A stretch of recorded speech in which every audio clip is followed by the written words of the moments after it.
Okay, welcome back to the Orange Thunderdome. So here's the deal. Where we left off, we had a ring that we were going to use, and I made a smaller version of this, which I have now, I might have broken it, I can't find it. Smaller version of this, and I said, I'm going to make something that I can twist. But then I completely forgot that in one of the videos, I noticed that it was easier to turn the orange and keep this stationary than to turn this and keep the orange stationary. So, the other thing in the last video that I discussed was that this little part right here, the little wedge part, we really needed to have that in this somehow. So here's what I came up with. This has the ring with the blades and a bunch of these little wedges. I didn't need to make 4 of them, but I figured if I'm going to make it so you can hold it easier anyway, that's not a bad idea. The problem is those kind of press into my soft, delicate hands, and that's not great. So the idea, though, is that this, in theory, will allow me to hold this easier, and I can spin the orange, and we're about to find out. Are you ready? Here we go.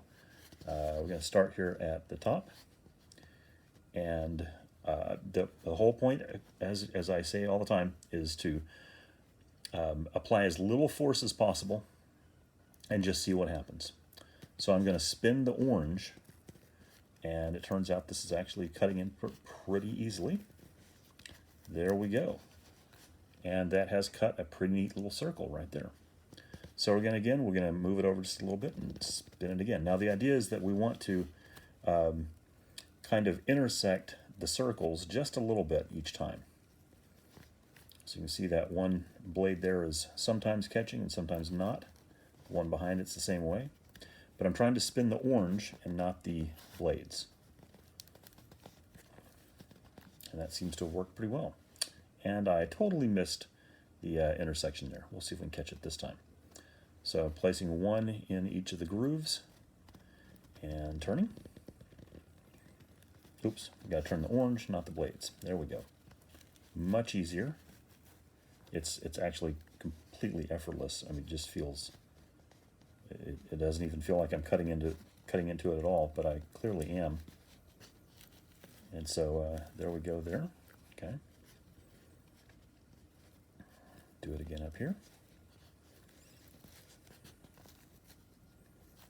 Oh, I've hit the I hit the top. I didn't mean to do that. Or the bottom. We'll just turn here, see what happens. Now I'm watching this through the camera. I'm not actually watching what I'm doing in real life, and so it's probably easier to do if you're not looking through a camera at something.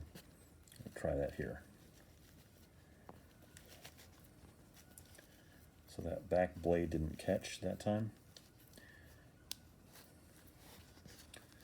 But as long as I keep it, as long as I'm only trying to turn the orange and not the blades, this is actually really easy. Really easy. Okay, so that has, I've pretty much created intersecting circles all over this thing now, and now I'm going to try taking the flat part and see if I can so move my light source here just a little bit. Okay, I'm going to take this flat part here and see if we can push some of this out.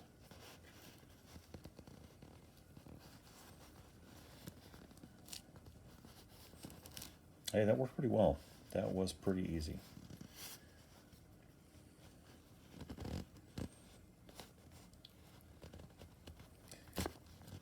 Okay. Again, watching through the camera, this is a little bit trickier than I thought it would be. And I need to, next time, what I need to do is get a tripod for the camera and position it farther away from the orange so you can see more of what I'm doing.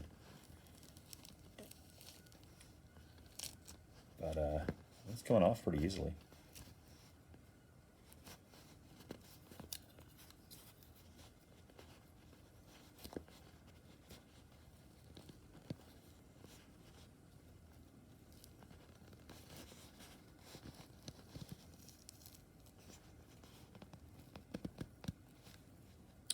really easily, actually.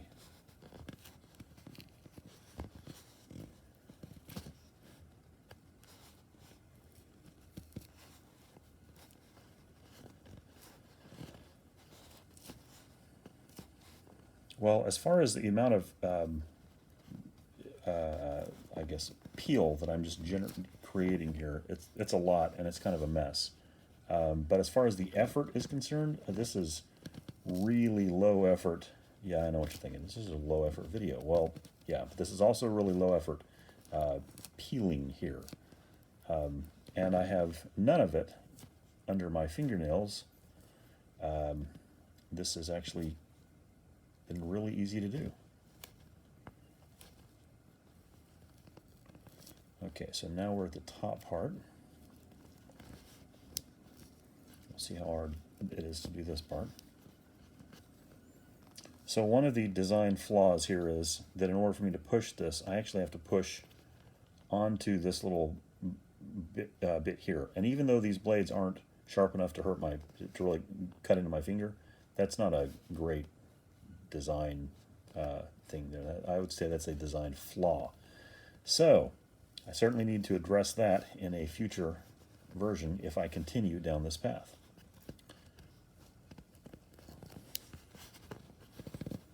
There we go. This model was created in Lightwave 3D and printed on a 3DWalks printer. And I thought about showing a little behind-the-scenes video of that, but these videos tend to be a little on the long side anyway, since you're just watching me peel an orange, basically. So maybe we'll do that later, but not today. Okay, so now we're at the very top. I still haven't really thought of a way to make a thing to take the top off here and to split the orange. I need to come up with something clever there. So if you have any suggestions on that part, please let me know. I'm just going to use my finger for this part. There we go. And now I am going to go eat this orange. Thanks, and I will see you tomorrow.